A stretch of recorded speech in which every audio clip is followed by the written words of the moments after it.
There it goes.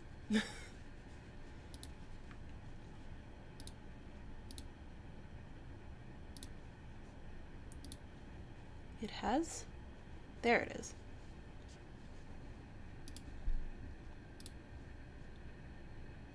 Online and online.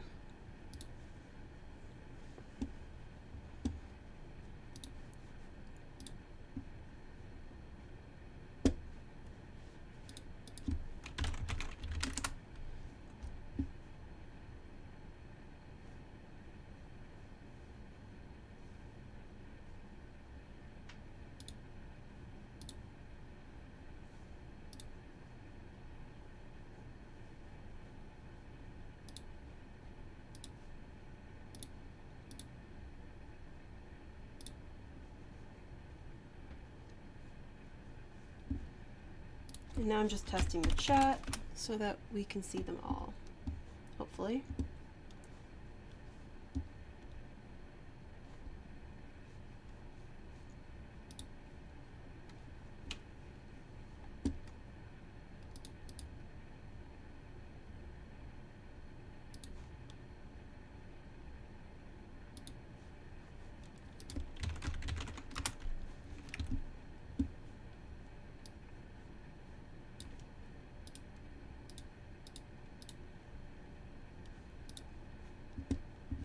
Oh, okay.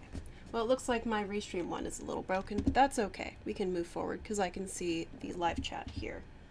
For some reason, I'm not getting it on my restream, but I am getting Twitch. Why that is, don't know. But it did give us time to have me finish processing the little bit better quality video. So we're gonna go ahead and get started.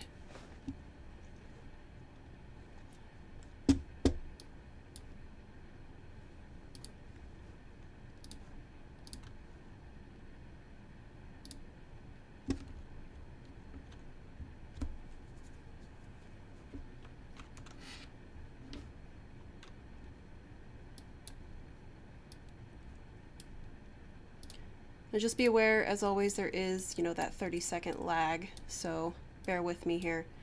That's what I'm looking for. So to begin, hey guys, I am Megan. I am with Marvelous Designer. I'm one of the trainers, and today I'm going to be showing you just a workflow video. It's going to be very quick because it is a sped up video of about 3 hours of footage, and I don't want to hear myself in my headset. And so you'll be seeing the process of making this garment with multiple layers in Marvelous Designer. So feel free to ask questions if we don't answer your questions on here, we will be able to answer them on another stream another day. Alrighty. As well as if you have other questions, feel free to join our Discord, which I do have. I will be posting links at the end of this to the Discord channels, as well as you can always join our forum, marvelousdesigner.com. And if you do want to join our Discord, pretty soon we're going to be having some quick fire challenges and creating garments, and hopefully we'll get some more fun events going on. So let's go ahead and get this started. Let me bring up my chat first. I have all of the chats up. All right, because one hid from me. Okay, let's get started. So first of all, I'm going to be bringing in my avatar, choosing a male avatar. Oh, let's hide this. 1 second. Don't need that. Yes, thank you.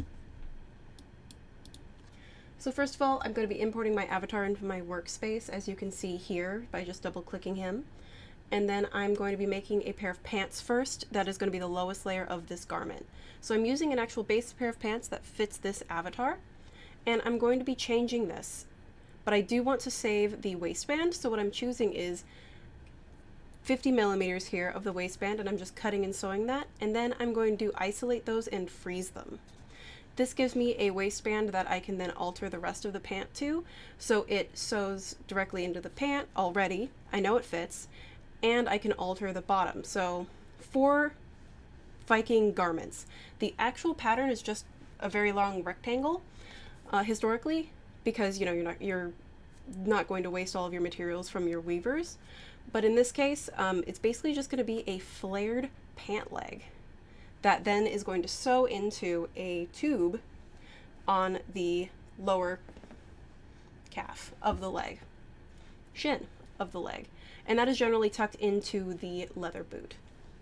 Here I am isolating my pattern pieces because I have altered them as they're already on my avatar by deactivating the sewing and the pattern themselves, and then letting one half of each side fall and simulate so it can be a little bit easier and cleaner of a simulation as it's going. You'll see here. So they're not going to collide with each other and create a huge mess. Then I activate them and simulate again so it settles. Here I also am raising the crotch length, so it's going to ride lower on the actual body, and I'm just raising the hem because I increased the length of it, and so I'm shortening it a little again. Here I am hiding it and deactivating it so I can create that shin piece, which is just a tube basically.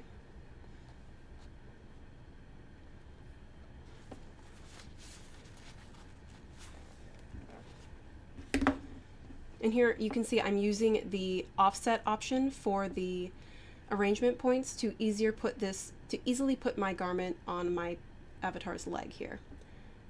There I used a stiffening feature, which will stiffen this so it is a little bit stronger. And then I froze it, and I'm making a symmetric copy that appears on his other leg. Simulating again, and strengthening and placing them how I want on my avatar. Then selecting all of my pant legs, I am then moving them so it's a little bit easier to sew and reactivating them. I'll be then sewing the large pant legs into the top of the, I guess we could call it shin cuff.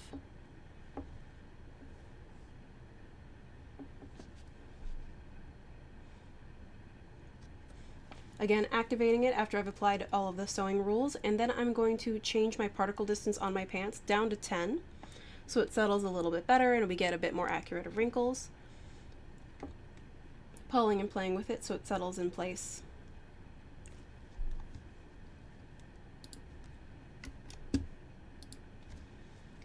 And I'm just here adjusting it to add more volume to the sides, as you can see. Because Viking pants were pretty simple back in the day. The pants and the patterns I've chosen are the most historically accurate that I could find, using references from museums, but Vikings tended to be pretty, they'd take what they got. They'd use the resources from the people that they invaded. Here I am bringing in my fabric, so what I want here for my pant is linen. They would use linen or wool, so I've chosen linen for the pant, and I will be using wool for the tunic. Here I'm just choosing a brown, and I've applied that and simulating. Because the linen is a different type of material than our base fabric, or fabric 1, you'll see as it's going it will change how it drapes.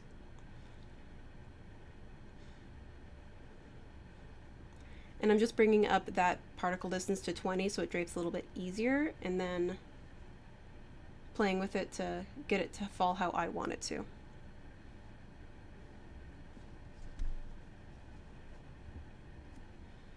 Again, if you have any questions, feel free. I'm just showing you the process here and how to make an actual Viking garment. This did take about 3 hours of video, so it's very quick, so feel free to ask questions.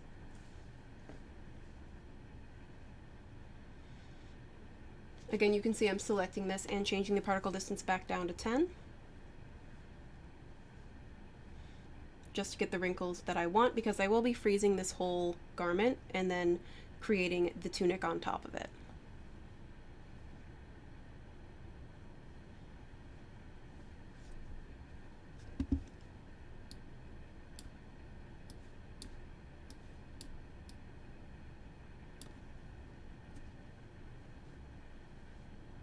Hello, Ray.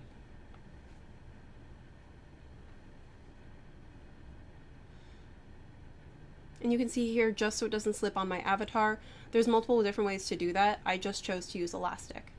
And now I'm strengthening it all to, again, get it to lay more accurately. Just because I tend to do that. I like to just keep pulling at my garments. Because we plan to do more of these breakdowns. Hello, Julia. Feel free to let us know if you have any questions. I'm just showing you the workflow, working entirely in Marvelous Designer.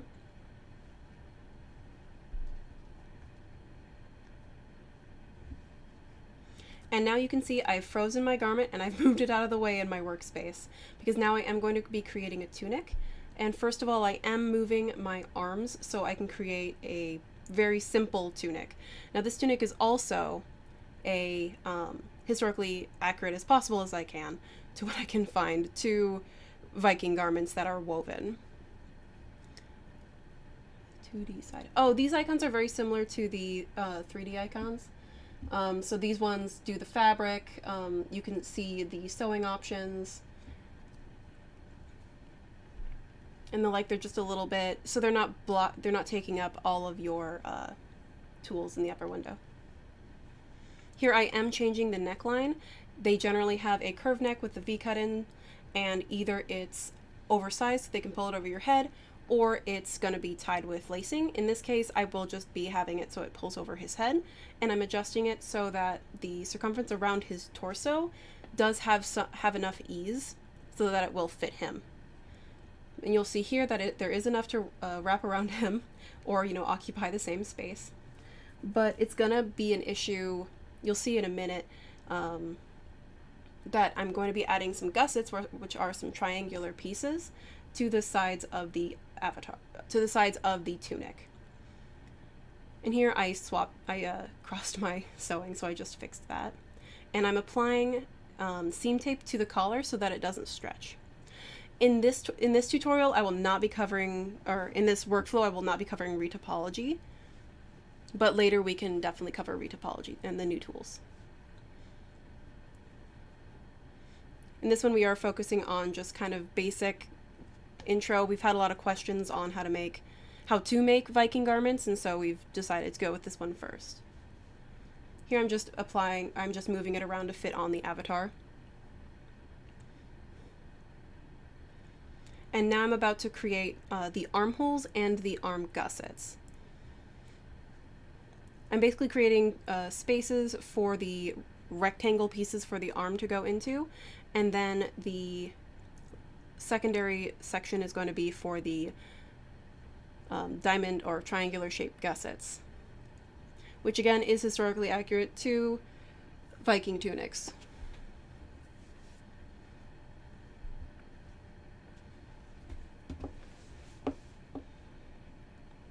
And here I'm just cleaning up my workspace so it's a little visually easier to work in. I've now copied the length of the half of the front of the shirt pattern, and I'm unfolding it and then tapering it on the wrist and making a symmetrical copy.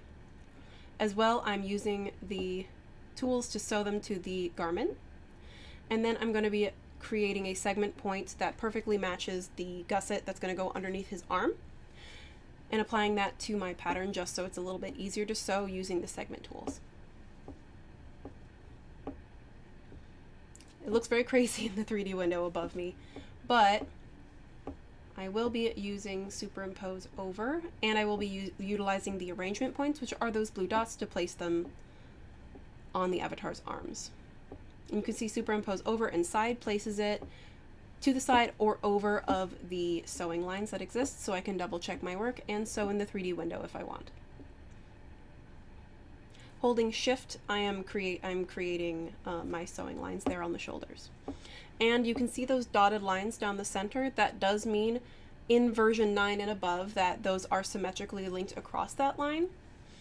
So instead of having to have to work on a half and then merge it afterwards, I can work on the half folded, basically. And there we have the basic tunic. It does need the gussets added, so we will be adding those. Now you could do math, but here is the easy way, is superimposing over The blue dots on the garment, the blue dots are, it's called the little ghost. It lets you know where you've clicked. If you're talking about the blue dots on the avatar, it lets you know that those are the arrangement points that you can put and wrap around your garment. So here on my pattern, I've just placed and pivoted the points that are going to be sewn together, and I've created the space for the gusset, and I've just created that triangle. It's a quick and easy way, both used in real garment pattern making and here, to create gussets and give the space that you want.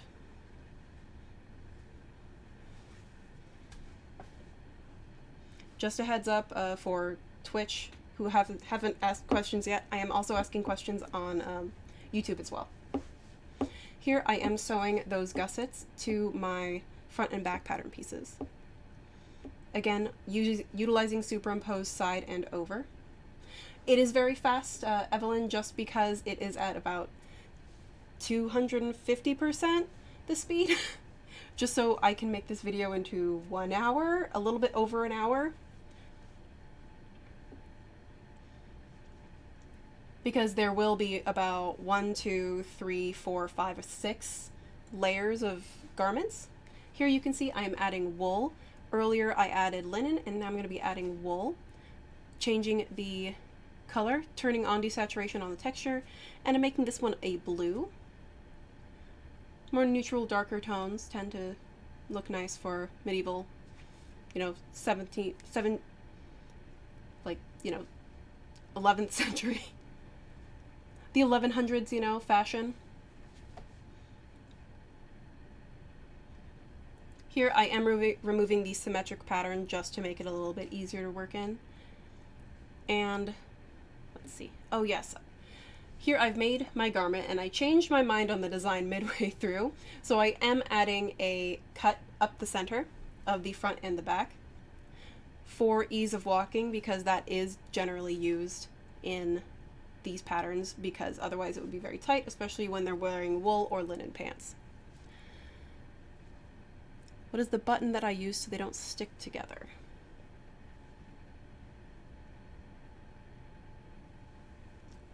I used, I right-clicked it and I chose Superimpose side, I think, if that's what you mean. Unfortunately, there is a 30-second lag. Here, I am selecting my all of my hemlines and my wrists. I'm going to be creating and my neckline. I will be creating a trim, just a very simple trim. That's going to be just a contrasting color. And I'm just going to be cutting that, and then I'll be changing the color.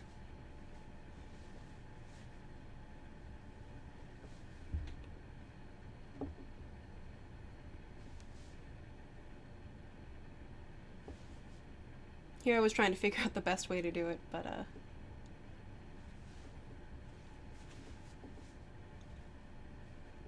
the offset's a little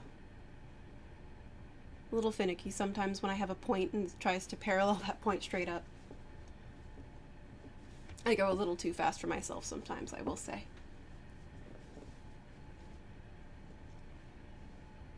So here I am aligning them, and I am just making a copy for the front and the back to then use that trim and adjust. And you can see here, where am I? You see the little red line indicates those internal lines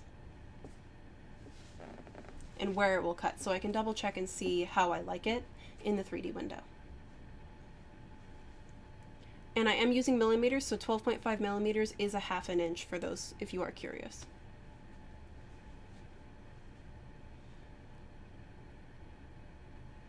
Here I have selected cut and sew, and then I will be selecting them after this and applying that tannish gold Melton wool. Again, aligning all of those lines just so I have a cleaner cut and trim.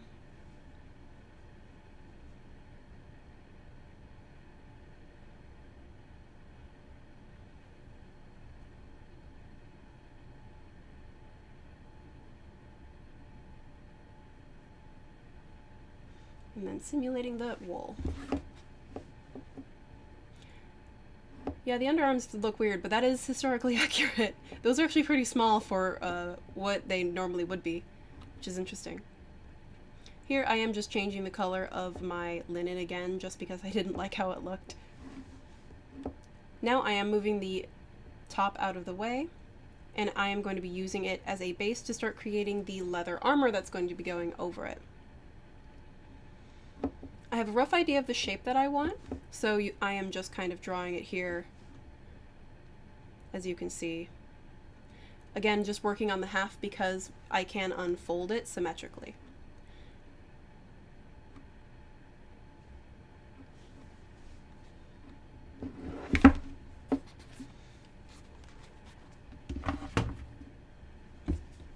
So there is the base outline, my little base pattern of my leather armor.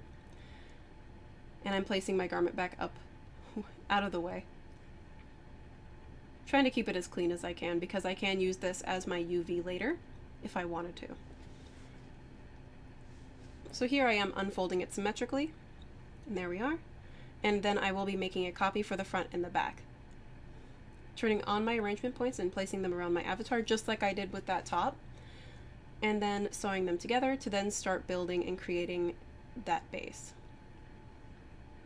Here I did change the layer to layer 1, so it's going to have a blue outline. So the reason that I've done this is that the layer is going to pop out of any other layers that are that have a number below 1.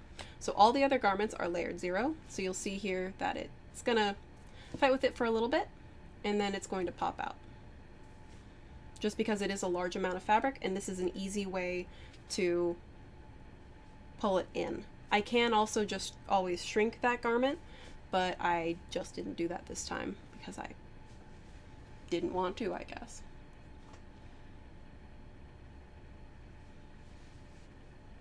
But it would be more efficient to shrink your tunic using the weft, shrinkage weft option. But here I just left it going. I thought it looked funny, I think. And you'll see the green outline does indicate that it is a layer above.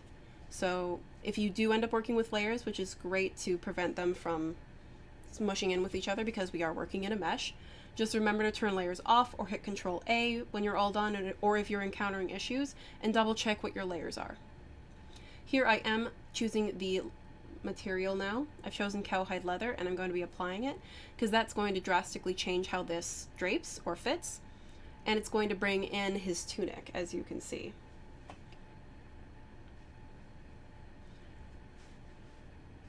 So I'm letting it slide and pull down just because there's a lot of collision going on.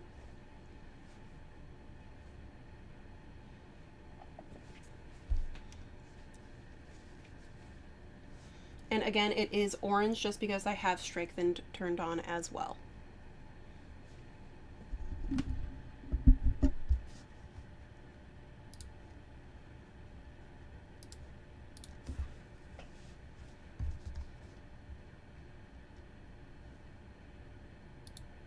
There we go. Here I am adjusting the underarm just because I want to have more wrinkles. And just adjusting the fit.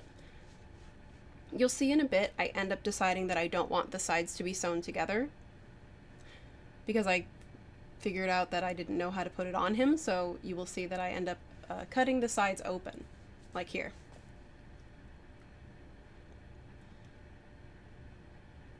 And here I'm adjusting the fit, as you can see, and pulling over the garment underneath so I get the wrinkles that I want.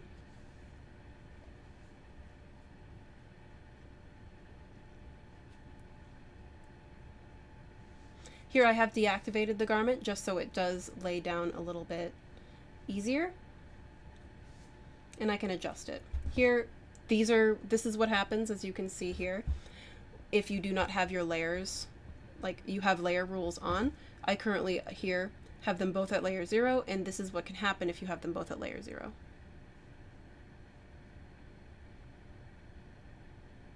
Is there any truth behind it? I mean, you just saw the, that's going to happen. That issue right there is going to happen if you don't make your layers like layer 1, 2, 3, 4 as you're settling them down. You'll see this one here, this garment above the leather armor is layer number 2. So it is going to be a higher layer, and so it's going to pop up above any layer below it, as you can see here. So this one, this time it didn't have that issue, whereas the one below it that had the same layer as 0 with the pants did have a collision issue. So it makes it a lot easier to kind of settle all your garments down. It's a good way to work in, but you don't want to keep it that way at the end of your project. You do want to turn off your layers. But when you're putting on like a 3-piece suit, it'll make it a lot easier to apply them layer 1, 2, 3, 0, 1, 2, 3, 4. Here I am adjusting the fit on the underarm again, just because I do have those large triangular gussets. And I want it to wrinkle.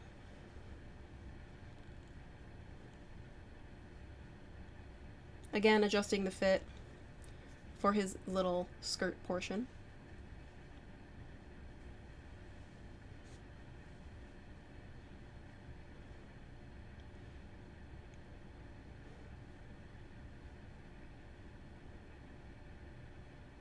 And here I'm going to be starting designing the interior.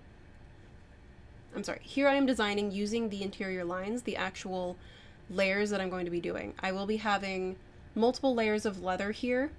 So using the interior or the internal lines helps you see what you want before you start pulling them out and layering multiple different pieces, which can slow down your simulation, which it will later, because I end up having 1, 2, 3, 4, 5.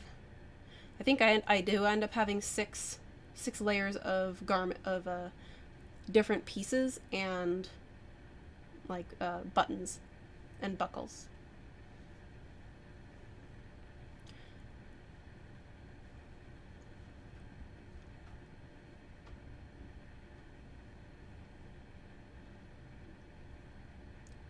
So I've sort of designed the front, and now I'm going to be designing the back. So I'm raising the center back line just because that's how normal shirts would have. So I've also been looking at references of historical Viking armor. They're very varied, but I've chosen a very simple, closer to the 800 design.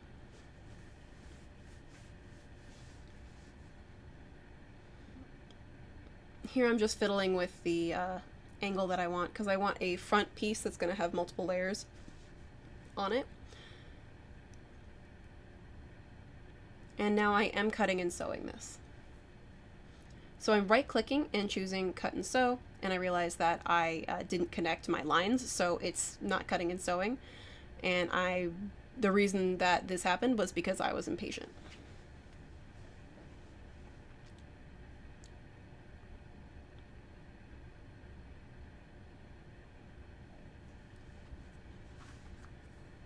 Yes, you do always want to move your garment to 0 after, but while you're working on it, it is very helpful to have your layers set. But once everything's settled, freeze it, turn off bring it back down to layer 0.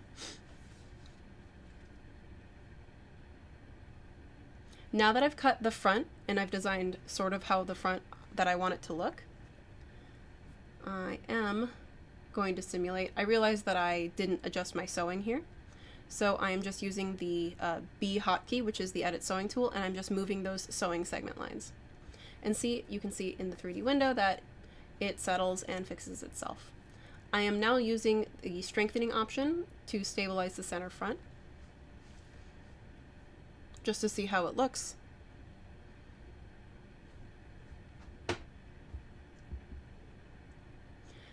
And then I end up like a few times I end up sewing the center front and deciding if I want that slit there as well.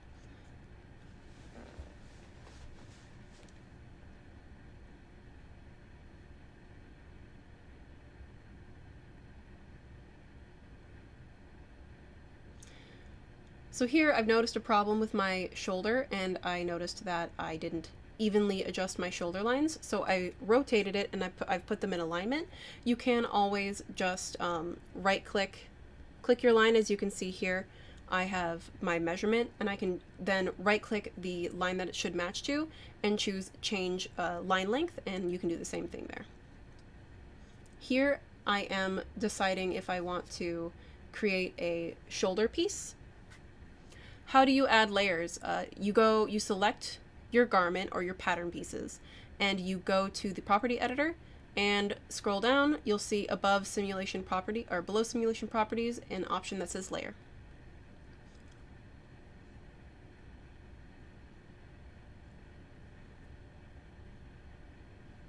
So here I am messing with the internal lines, seeing how I want to create my shapes.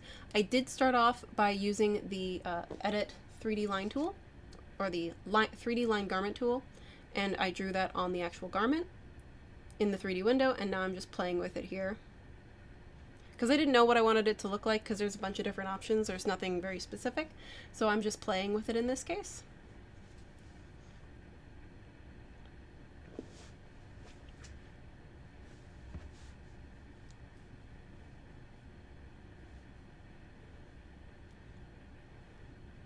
And sometimes they will have some sort of pauldron attached to the actual garment, but in here I just pull it out and create a more pointed shoulder or a wider shoulder.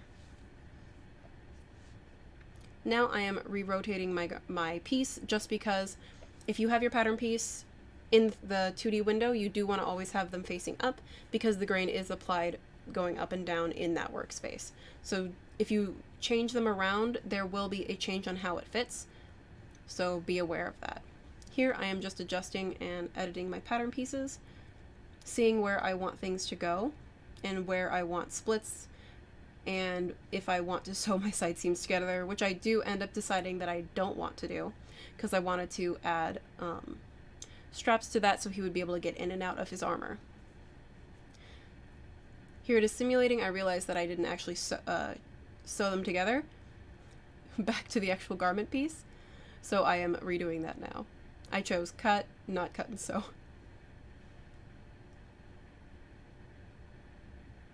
And you can see my mouse is going really fast because this is at 230%, or 230% the speed. I am checking if I move my mouse around on the line while I'm sewing, there is going to be another blue dot on the garment in the 3D window, so I can double check my work and see where I'm sewing. It is a very helpful tool, and I recommend using it.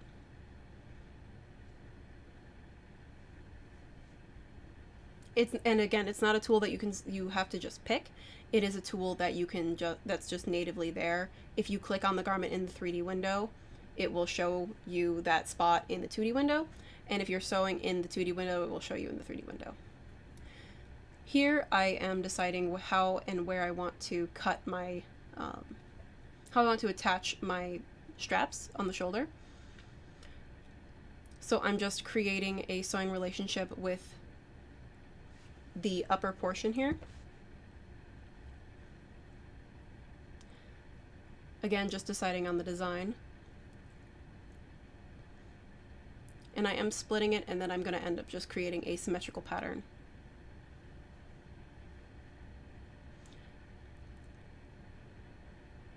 Sewing those together because I do want to have some layers, and that is the reason I am doing this.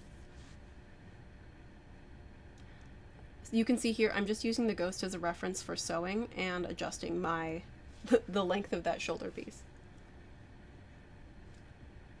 Now in the 3D window, I did just make a mistake there, and I should have, which I'm fixing now, I'm using the Superimpose option, or I'm going to be using the arrangement points to place it closer to the actual garment that it's sewing to.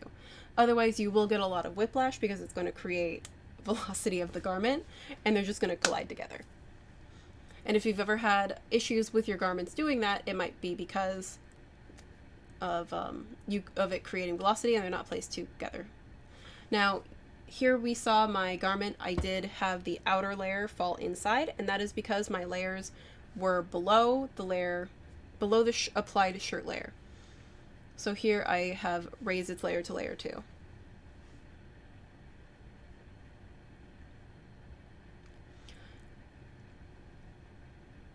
Here I'm creating an internal design because I will be adding leather on top of this. So I'm just using my internal line, and it's created that internal polygon there. And I'm double checking the sewing in the 3D window, seeing how it looks and fits.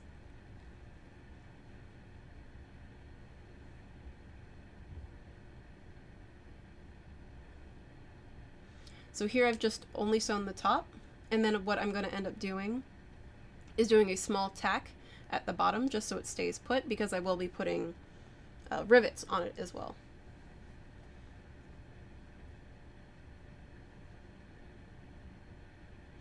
And here I'm using the edit sewing tool, and I am right clicking, and I chose merge. So you can merge sewing relationships. So I have created just a single piece of the shoulder. And here I am using the edit curve tool, and I am just smoothing out those corners.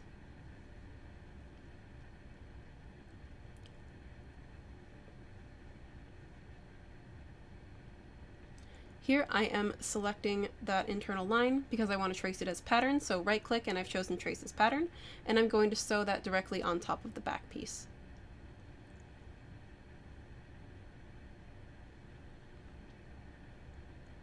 You can see here I almost simulated by accident, so I'm right clicking and doing superimpose over, and I don't need to worry about any collision issues. There I did turn the layers back down to 0. And I've frozen the shirt because I don't need to do any changes to it anymore, so I'm going to just leave it there. And now I'm going to be doing the designing of the actual leather now. Freezing my garments makes it a lot easier on my CPU, so that it's not having to simulate in live every single layer. So here I have a second layer on the back and the front. And I did the front by right clicking and choosing create layer clone. I end up adjusting that, and I am also increasing the rendering thickness, so it is a bit thicker of leather, much like a tooling what leather would be.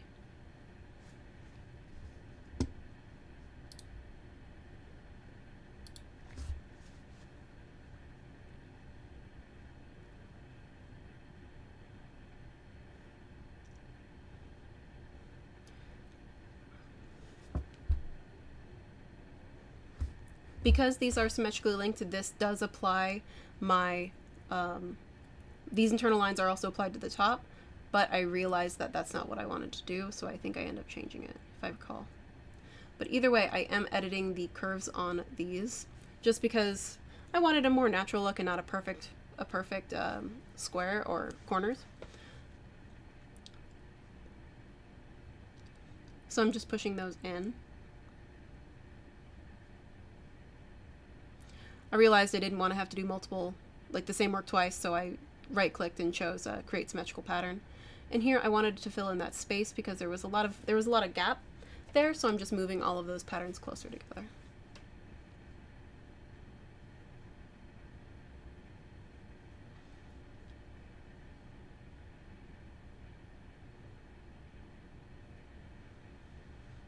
And here I did remove the link to editing, and because I didn't want to have more things on my pattern, I've removed that internal line from the lower layer because you're not going to see it. And now I'm using those pieces, those same copy pattern pieces. I end up deciding that I don't want those rectangles on the back, so I just end up placing a square.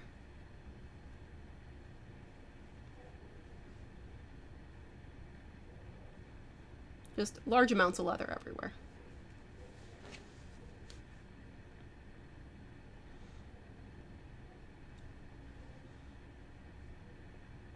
And again, I'm just adjusting it in the space, double checking how I like it on the 3D window.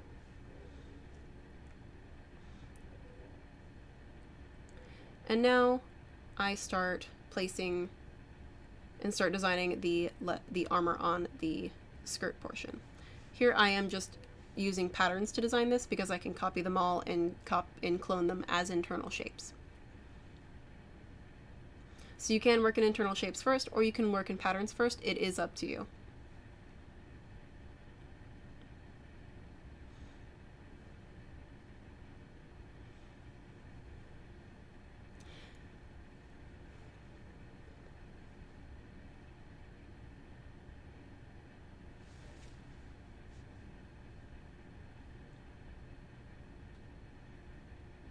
And here I am adjusting them to fit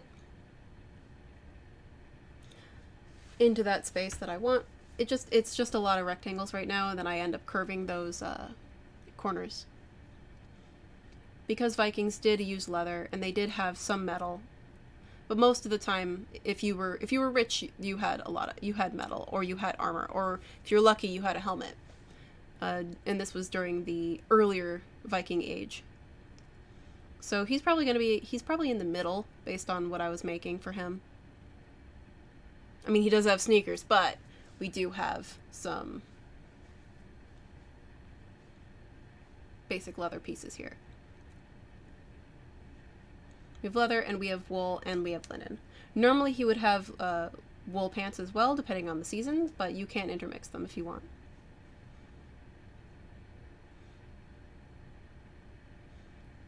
So here I am selecting all of them. I'm moving them out of the way, right-clicking, and choosing Clone as Internal Shape, and then I apply it to the actual garment.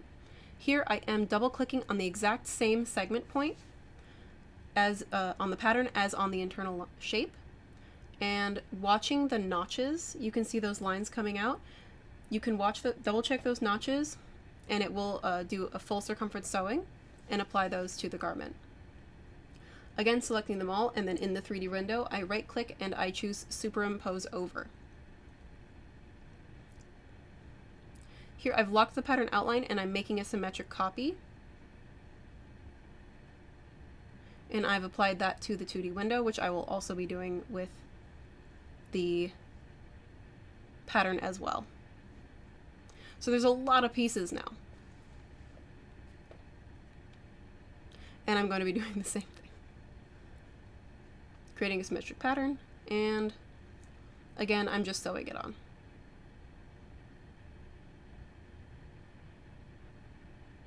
Again, I'm double clicking. If you do this, double check those notches. If they do twist, then it's not going to be applied perfectly. And you can see here, I again am using Superimpose Over, just because it makes life so much easier. Here I am simulating the garment below it is frozen. And here I decide if I end up changing my mind if I want the center back of his skirt portion to be sewn together or not. But I'm also adding these same leather pieces to the back skirt of his tunic.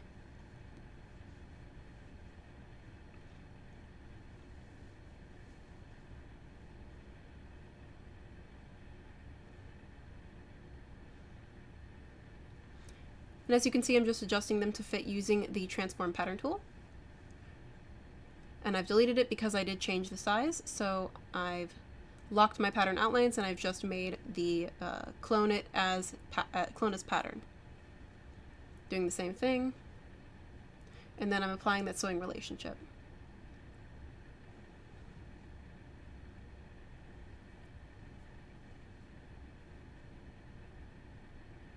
And if you do make a mistake, as I did there, you can always just hit the back button, or you can hit Control-Z.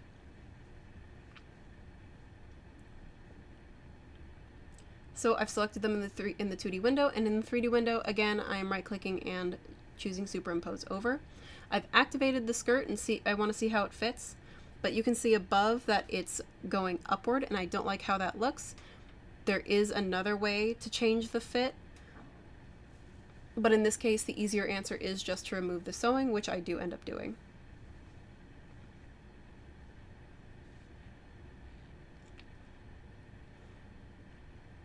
And I'm letting it drape because there's a lot of pattern pieces there.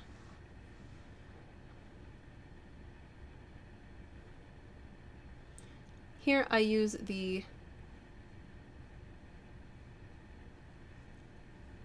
Edit Pattern tool, and I do split that side seam again because I end up not wanting to have it there. Because I'm like, this is where I figured, I was like, how is he going to get in and out of this armor? And now I am applying a color here. And there you saw me, I made my patterns mildly transparent. You can also make them clear, which I normally like to do as well. But these are letting me know that they are stiffened. Here I am doing the exact same thing as I was doing earlier. I am sewing those leather pieces onto the chest plate.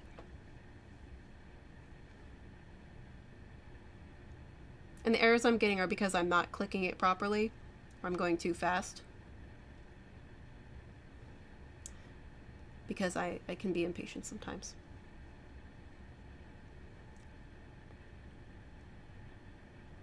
Here I've decided that I do want to have a design on the shoulder of like leather going through, like leather lacing. And this is a very simple and easy way to do lacing. Here I've chosen to, so when you're copying and pasting, you can do Control-C, Control-V, and then right-click when you're about to paste it, and you can do those interval options. Makes it a lot faster. And then again, cloning it as a pattern. And in this case, I am only sewing it onto that, the ends of that internal line.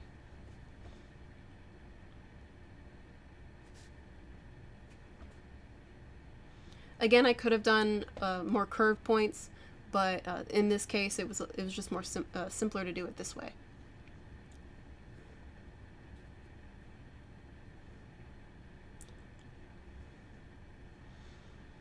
And when you are designing, as you saw me do there, I'm doing my internal design lines first. And then if I'm doing any splits, I'm going to do it after I've put all of my design on there, because it does make it a lot faster. So see here, I wanted to cut, and then I wanted it to look like it was sewn together. And so I chose to do it that way instead of having to do and math out the different pieces. So I thought that the shoulders still needed a little bit more, so I've chosen to do armor. Again, doing that same leather plating, because you know, this guy decided doesn't have a lot of money for metal, but he does have enough money to get all of these riveted, which we will be doing at the end. So again, I'm just creating a sewing relationship and applying them on.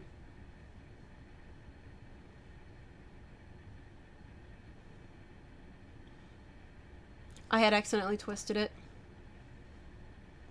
And again, I created a symmetrical pattern, and I'm going to be sewing it to the symmetrical pattern. As you can see me doing, again, I always right click and choose superimpose side or over. It makes life so much easier.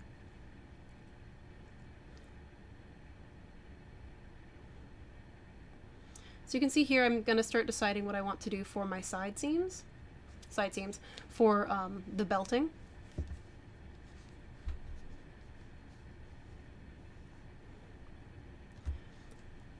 So I end up creating a very basic belt.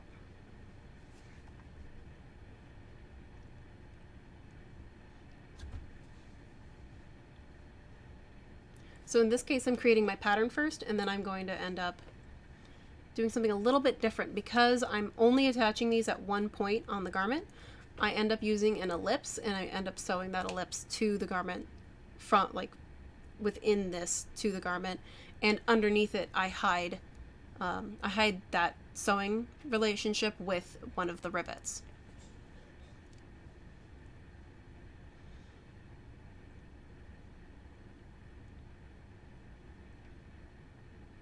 You can see here I'm just trying to figure out how much of the actual belt that I want. And I am creating an internal line, which I will be sewing the lower portion of the belt to. I will in Blender I end up using putting a belt on it, but you don't see that here, the buckle on it, just because I needed to make a custom very small buckle for all of the sides.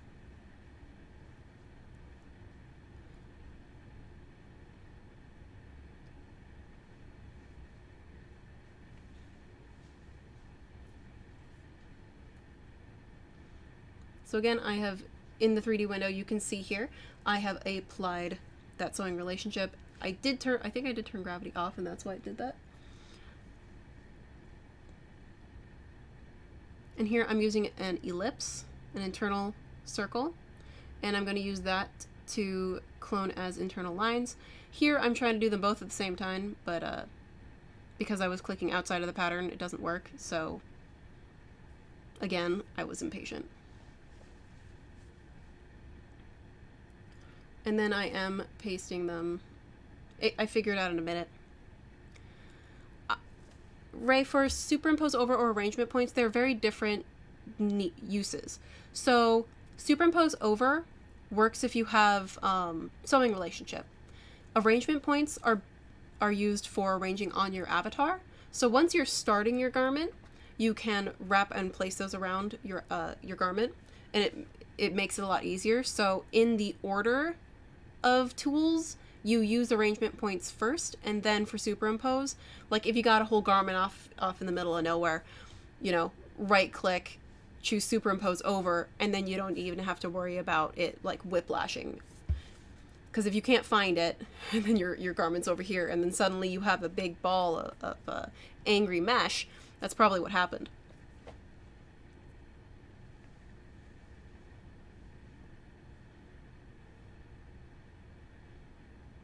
So here I'm reducing my particle distance because it is such a small pattern piece that it needs to be lower than 20.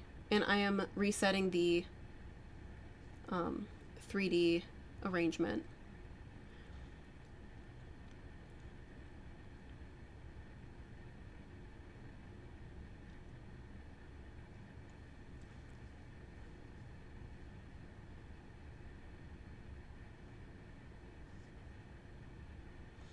Again, I can now see how it's fitting, so I'm changing this and making it a little bit shorter so it's a little tighter, because I will remove the sewing of that center side seam, and then we get a little bit of a gap so we can see the garment. Very much like how real armor would. It potentially would be pinching on the actual wool beneath it. And now here I'm just making copies to then sew directly over.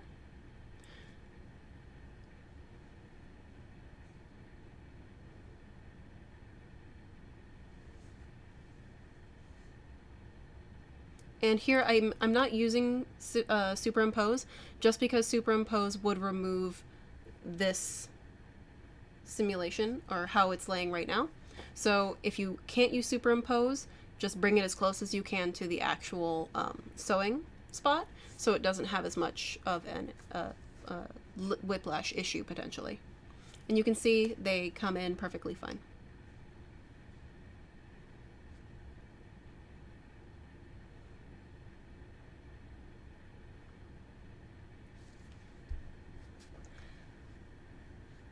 Here I end up just hiding the buckle from myself, and then I end up choosing to do it in a different way a little bit later. So I'm gonna speed past this.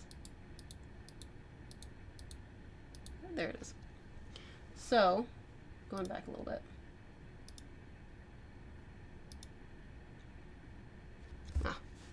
Well, you'll see me just decide not to do the buckle anymore. No buckle. So here I end up starting, I'm using the button tool, so I'm using the button to apply buttons to all of the corners of all of these leather pieces. Here, of all of these leather pieces. In the 2D window, you can see that I am applying them, and I'm using the default button. I haven't changed it to a rivet yet, but I'm just applying it all in the 2D window.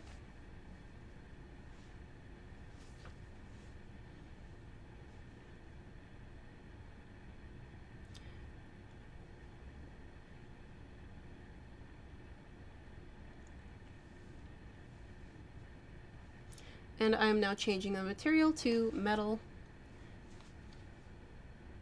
And I am right-clicking. Since those patterns are symmetrically linked, I do end up right-clicking them using the Edit Button tool. And here I am realizing that I was doing the buttons on the back and not the front. I was wondering why I couldn't see them. So now I've changed them to rivets, changed the material to metal, and changing the roughness so it looks a little bit more banged up. Again, I'm doing all of this inside Marvelous Designer. You can do portions if you want outside of Marvelous Designer, but it's up to you. So here I highlighted all of those using the button tool. I'm going to do it again on the front after applying my buttons. But you can select all of those buttons after applying it to the half.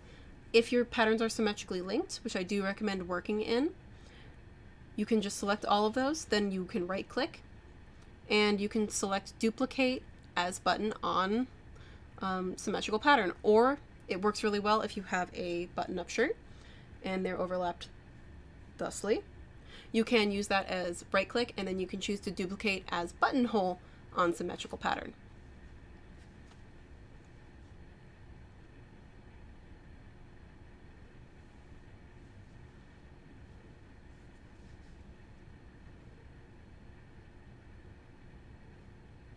And I'm just applying them everywhere.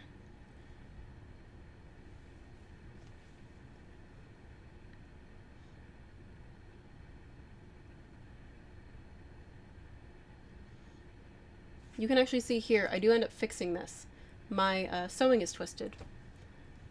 And so that's why you do want to double check your notches and make sure if you are doing the double click option, instead of the going around the circumference in the same direction, you do want to make sure that you've selected the exact same point.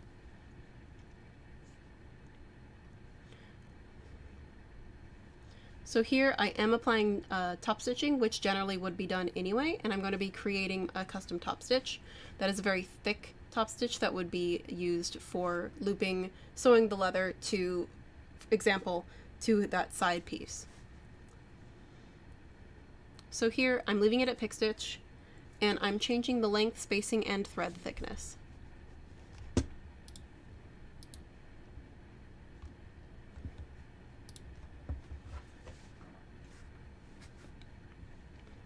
And it's pretty easy. You can see me here. I'm just deciding at the time, figuring out which one I want.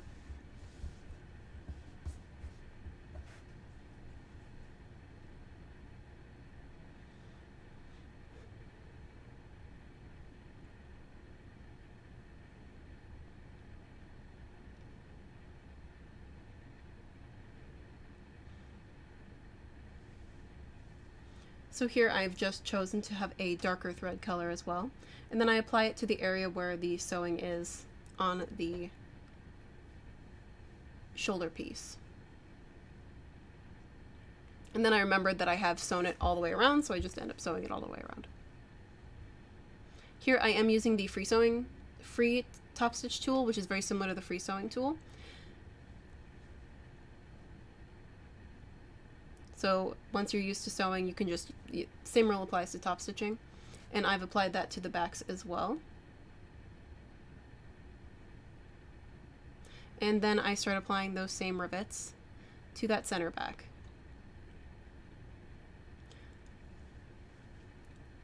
Just because generally you would also have rivets on your garment or on your armor.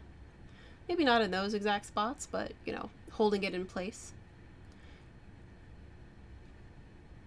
Protecting as much as you can.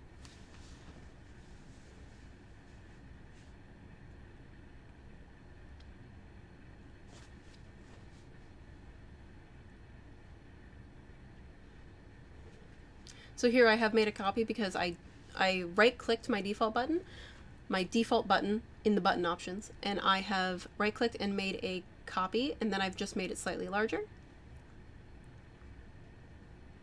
just to have a little bit of a visual difference on that back piece.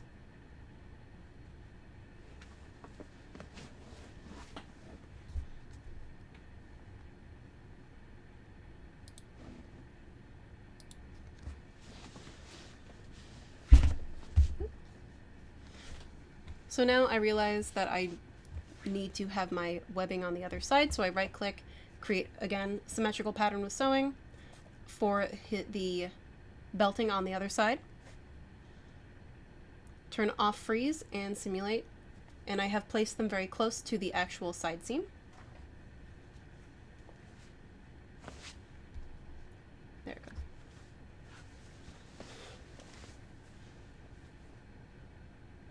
And here's where I noticed that my sewing's twisted. I try to figure out what I did.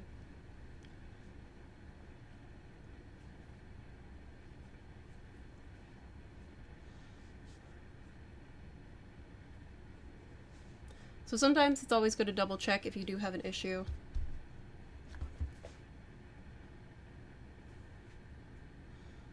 I was like, okay, what did I do wrong here? So I froze it, I unfroze it, and then I realized that it was just sewing. It was, so if you have a problem, double check your particle distance, your layers, your sewing, and your pattern in that order.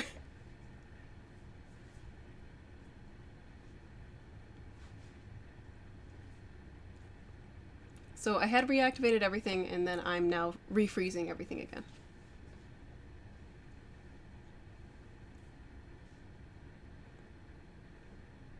So you can see there, the reason I reactivated it is because just for that small minor detail of the armor opening up, and I can see all the way through the sides. Now I'm bringing the particle distance back down to 10, just so it's a little bit more accurate.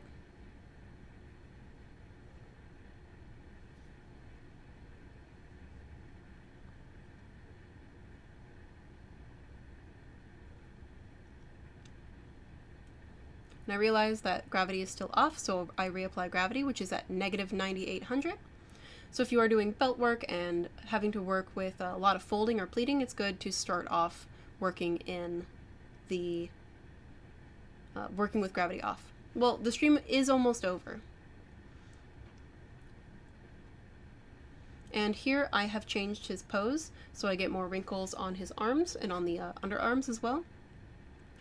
And doing so, having it simulate, we can see his arms going down to his sides. It is pretty slow just because I have all of those layers. And in this one case, because I have changed this pose, his legs don't move, so it makes it a little easier for me because I can freeze his pants.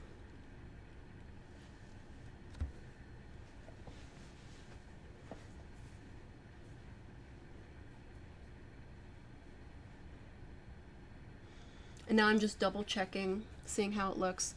I realize that the webbing is actually, the belts are a little too high, so I'm bringing them down.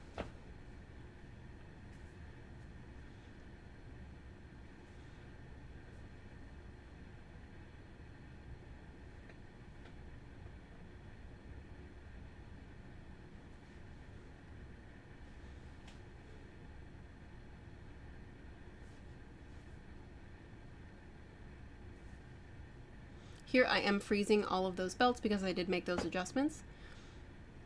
And then I'm simulating to have them all go down. I should have moved them, which would have been a little bit faster because I'm impatient, but I didn't do that. Best practice is to move them as close as you can, but it's fine.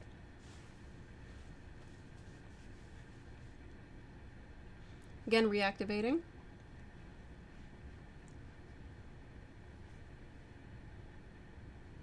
And I decide that I think his shoulders are too far out, so I end up moving them straight closer to the neckline itself.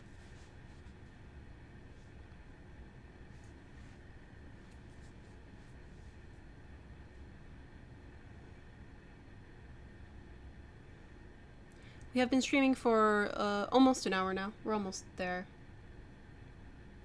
Right now we're just in final design touches at this point.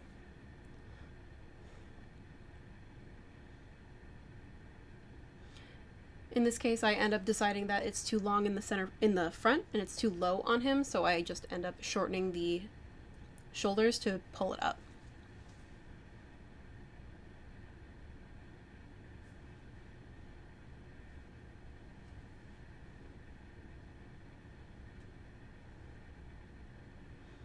So as you can see, if you end up changing your mind on designs, you can do it even at the end. Just be aware if you have a lot of layers like this, it'll take a little bit. It'll take like a few seconds, as you saw. Here I've decided that I do want to have more leather colors, so I end up doing a darker kind of cowhide and applying that. Here I am using the tool that I can edit the texture or the graphic. You can see the I've basically made the leather texture larger and more zoomed in just by pulling that corner. which gives it a better look. So this is why I ended up changing the, adding a color and changing it. So now you can see that I have two different straps there.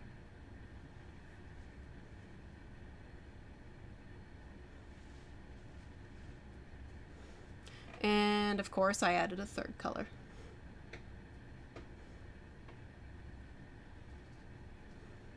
Again, if you have more questions, we can always stream this later, or feel free to join our Discord, which I will have in the chats after this. Or, of course, we also have our Marvelous Designer website with our forum there. So here I'm just looking around, choosing where I want to have my third color of leather.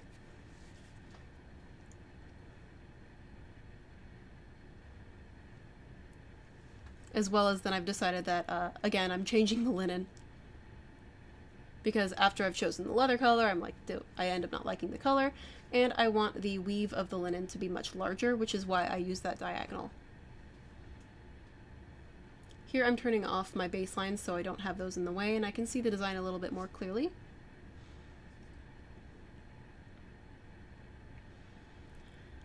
And I then place those rivet buttons over those ellipses on the interior of the piece. And that's how I just kind of hide that little tack on there.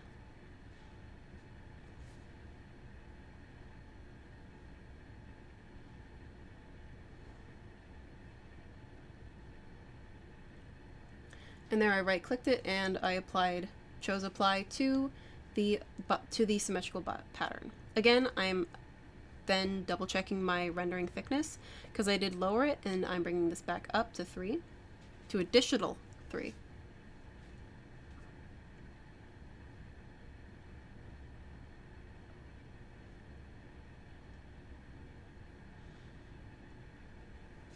Sometimes you'll see my mouse go off screen. I am looking at more references of Viking Garments.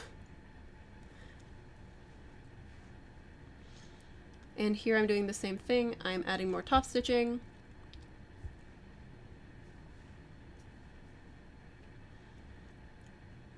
And I end up doing something, I do the same thing. I end up making more different colors that contrast with the leather that they're on.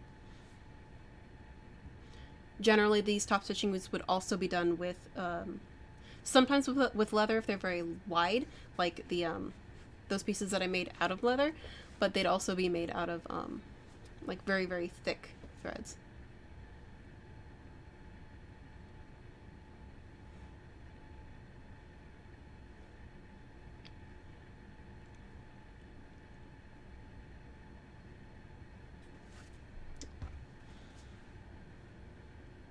And here I decided that I did want to give him a belt. So I'm using arrangement points here. I've frozen everything else, and I'm giving him a belt using the arrangement points to place it around him.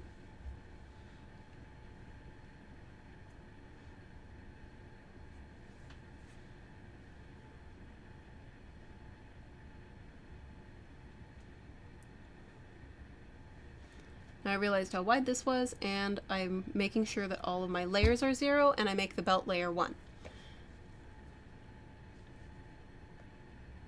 So that the belt will always be on top no matter what. That is the rule that is applied to the belt.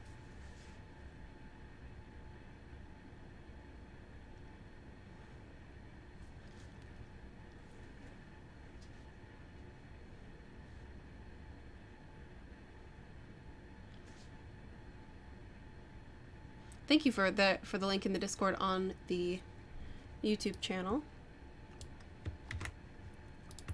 I will also post it for Twitch. So here I'm just having it fit tightly enough around his waist and adjusting that.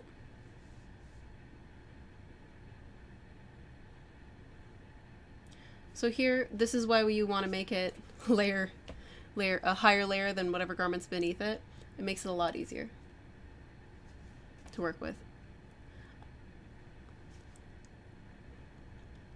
Here I've changed the seam location, and then I'm going to be importing my buckle. I realized what I did, and I replaced my avatar with a buckle.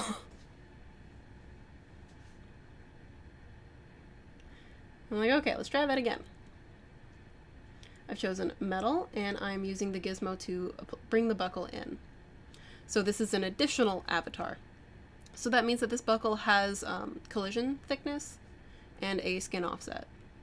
Well, this one has a skin offset, which is the same. So then I'm bringing in the buckle there, seeing where I want it.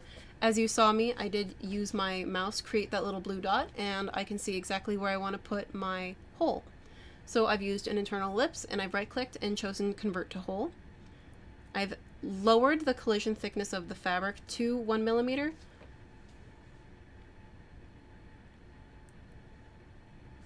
Why did I do that? There. There we go. I end up just creating an extra piece that's going to be hanging down, just to make it a little bit easier. Again, here you see me using Superimpose over. But Superimpose over, it flips. So that's what can happen sometimes. So sometimes it doesn't work perfectly. I should have probably used Superimpose side.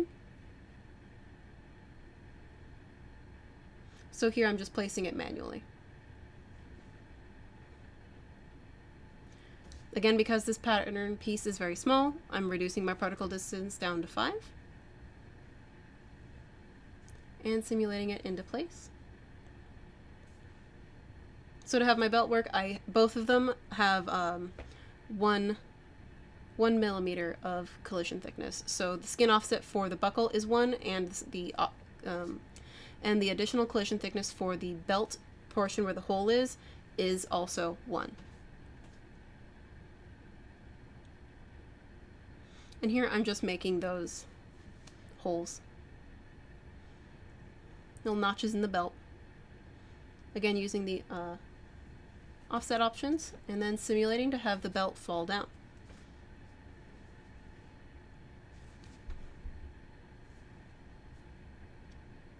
And because I have so many things in the simulation, I'm like, why is it so slow?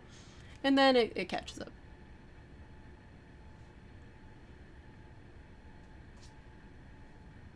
Thank you, Danny, for posting the Discord channel link.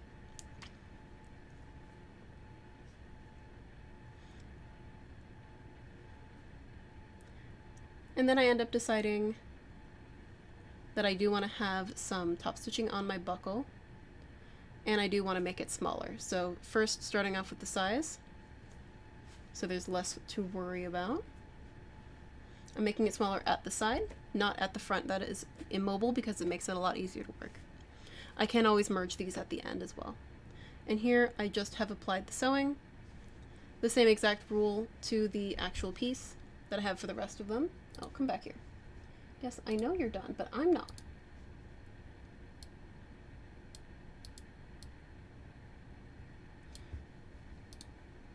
Okay, so I've applied the sewing here, and I've just curved the webbing of the leather. I've curved the belt tip. And that is basically here. I can then just export this. Do we have any other questions in the chat? Because that does finish my creation of the very 800s, middle 800s garment. So thank you all for watching and asking questions during the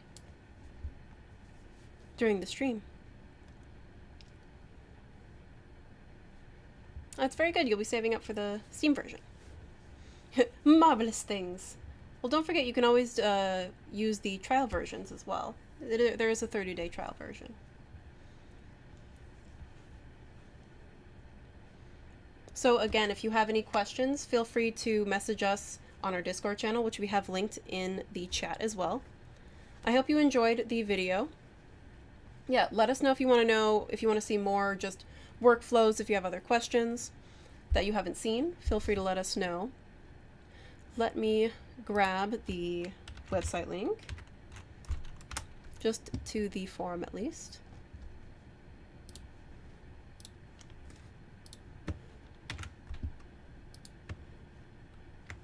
Or Danny, do you want to do that? Thank you.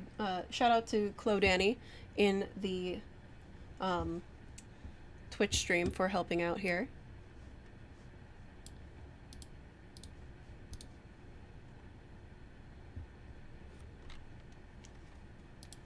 So here is just for the community channels.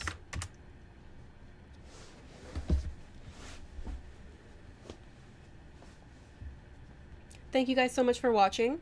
We will be ending the stream, but feel free to come over to the Discord and we can have a few more talks. Feel free to join us there.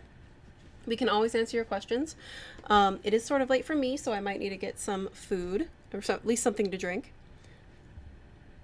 But thank you guys so much for your questions. Feel free to let us know what else you want to see from us. This is our first stream, so thank you for your patience. And again, we do have some events coming up soon. We'll be having, for those of you with Marvelous Designer, or of course you can always use the trial version. We do have some quickfire events that we will be doing in our Discord, some challenges with some smaller prizes. So feel free, please join our Discord. And have fun. Have fun designing.